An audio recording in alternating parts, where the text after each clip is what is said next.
I am going to review two documentaries about the Kent State tragedy for reliability. First, I'll tell you a brief summary of what happened that day along with what led up to it. On May 4th, 1970, in the town of Kent, Ohio, the Kent State Campus Police and the Ohio National Guard shot 13 Kent State College students in 13 seconds. 4 people died immediately, and 9 others were injured. The 4 who were killed were Jeffrey Miller, Allison Krauss, Sandra Schuer, and William Schroeder. The intent of the bullets of the enforcement was to scatter the crowd gathered in the Commons and the nearby parking lot. The horrid incident began on May 1st as a protest against the United States invasion of Cambodia that began a few days earlier. The Kent State protesters formed a massive mob. The mob burnt down the campus ROTC building and caused ruckus in the town. However, many other students were peaceful but still defiant of Kent State rules and personnel. The school administration and the government felt threatened by the student protesters because they could be very dangerous and potentially harm the surrounding town of Kent. After a few days, the predicament intensified, and the Ohio National Guard and Kent State Police teamed up to disperse both the rioters and the peaceful protesters. The law enforcement threw tear gas. The students threw rocks. Eventually, on the morning of May 4th, 1970, a group of National Guardsmen shot at the chaos. Unfortunately, the soldiers hit 4 peaceful protesters, if protesters at all, on their way to their classes. The first documentary to be reviewed is Death at Kent State by National Geographic.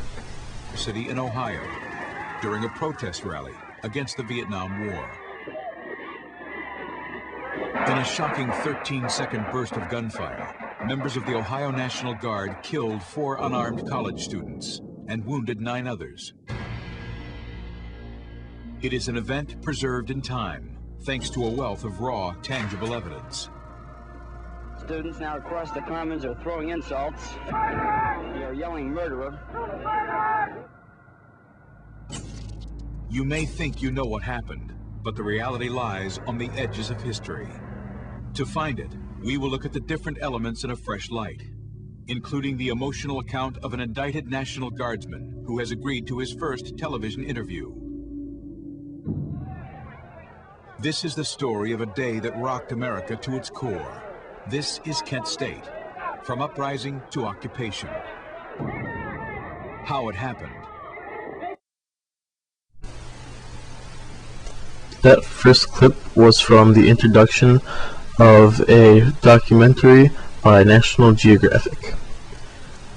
It is a credible source because it uses first-hand accounts and old news sources from that era to clarify what really went on at the Kent State tragedy. The second documentary to be reviewed is called 4 Dead in Ohio by Al Jazeera.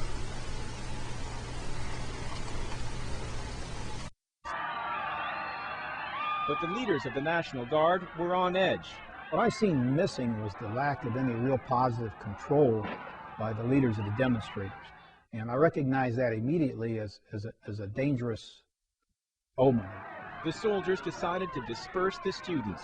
This really amused the crowd and created a situation where they started jeering and cheering the National Guard, chanting anti-war slogans at them, telling them, pigs off campus and all the other ones that went along with it.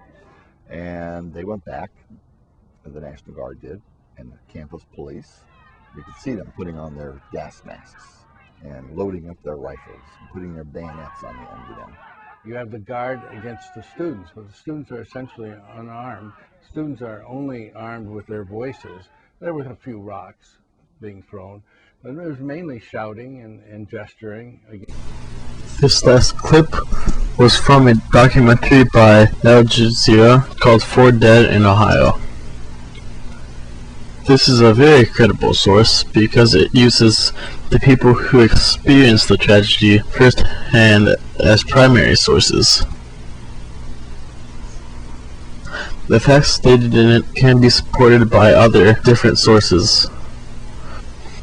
The interesting thing about this video is that it has first-hand accounts from perspectives other than the perspectives on the written documents that are shown on the FBI website.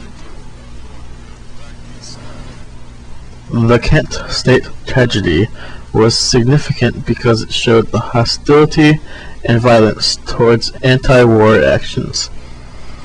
It also showed the encroachment on constitutional rights by law enforcement.